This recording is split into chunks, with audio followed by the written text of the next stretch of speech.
और उस मंत्र का जाप किया, ओम नमो भगवते वासुदेवाय।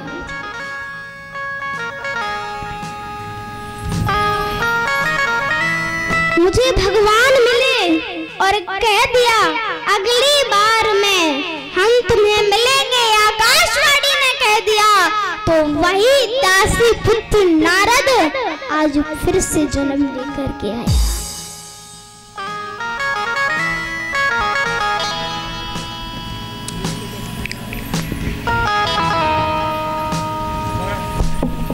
लेकिन अब प्रश्न उठता है, भागवत कथा किसे सुनाई?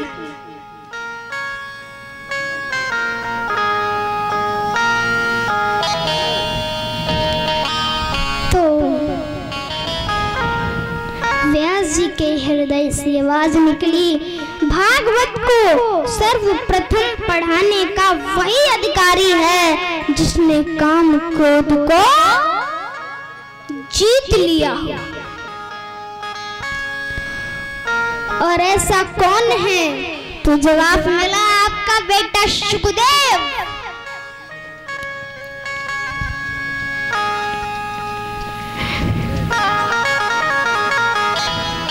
लेकिन वो तो जंगल में है, तपस्या कर रहा है। तो तब व्यास जी ने अपने शिष्यों को शुकदेव जी के पास भेज दिया।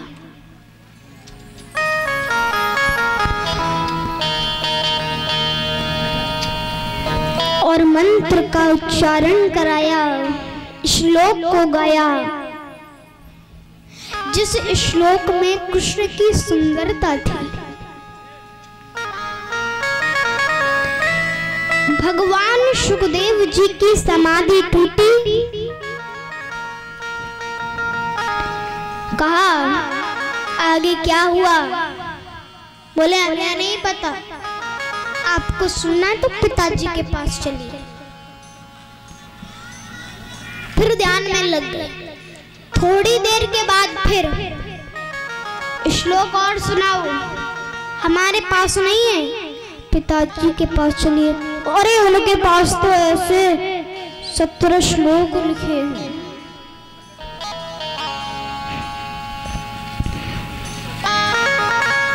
व्यास जी बोले करंट तो लग ही गया, अब खींचना और बाकी है।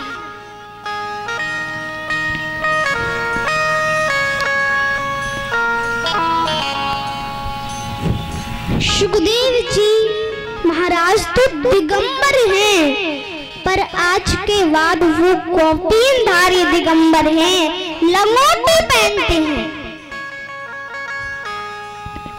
क्योंकि यदि शुकदेव जी पूर्ण दिगंबर होते तो महापुराण भागवत कहने का उन्हें अधिकार नहीं होता।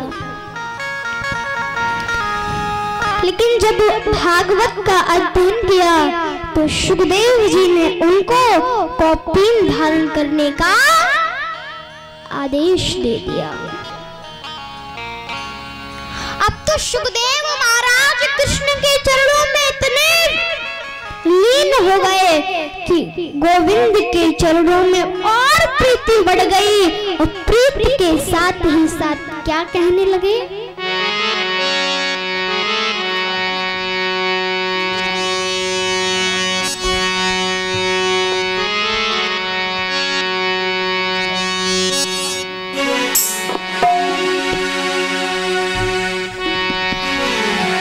बोले मेरा दिल